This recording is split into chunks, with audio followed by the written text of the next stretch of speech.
ദക്ഷിണ അമേരിക്കൻ രാജ്യമായ കൊളംബിയയിലുണ്ടായ അതിശക്തമായ ഭൂചലനത്തിൽ മരണസംഖ്യ 250 കവിഞ്ഞിരിക്കുന്നു. പതിറ്റാണ്ടുകൾക്കിടയിൽ കൊളംബിയ കണ്ട ഏറ്റവും വലിയ ഭൂകമ്പമാണിത്. ദുരന്തഭൂമിയിൽ നിന്ന് പുറത്തുവരുന്ന ഓരോ വിവരങ്ങളും അതീവ വേദനാജനകവുമാണ്. തിങ്കളാഴ്ച പ്രാദേശിക സമയം കൃത്യം രാവിലെ 7:34 ആ വലിയ ദുരന്തമുണ്ടാവുന്നത്.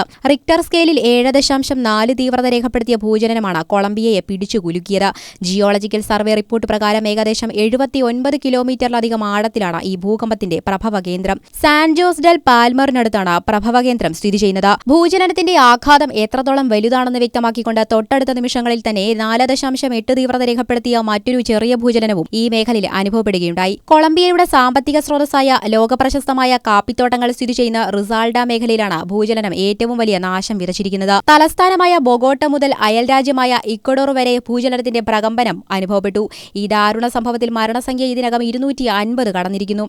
ദുരന്തത്തിൽ 2600-ലധികം ആളുകൾക്ക് പരിക്കേറ്റിട്ടുണ്ട്. കൃത്യമായ വിവരങ്ങൾ ലഭ്യമല്ലാത്തതും ആശയവിനിമയ സംവിധാനങ്ങൾ തകർന്നതും കാരണം ഏകദേശം 3900-ഓളം പേരെ ഇനിയും കണ്ടെത്താനുണ്ട്.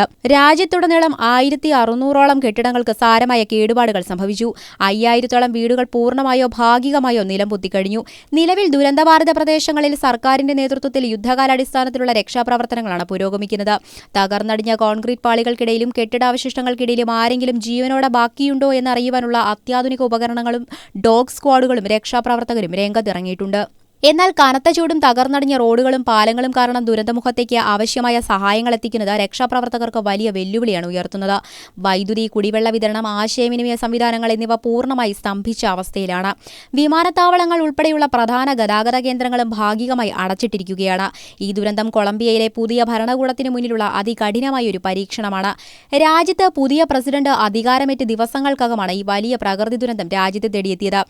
രാജ്യത്തിന്റെ ഭരണാധികാരിയായി ചുമതലയേറ്റെടുത്ത് ദിവസങ്ങൾക്കുള്ളിൽ തന്നെ ഒരു രാജ്യവ്യാപക ദുരന്തത്തെ അഭിമുഖീകരിക്കേണ്ടി വന്നിരിക്കുകയാണ് പുതിയ സർക്കാരിന്. ജനങ്ങളുടെ ജീവനും സ്വത്തിനും സംരക്ഷണം ഉറപ്പാക്കുന്നതിനും ദുരിതാശ്വാസ പ്രവർത്തനങ്ങൾ വേഗത്തിലാക്കുന്നതിനുമായി കൊളംബിയൻ സർക്കാർ രാജ്യത്ത് എക്കണോമിക് എമർജൻസി പ്രഖ്യാപിച്ചിരിക്കുകയാണ്.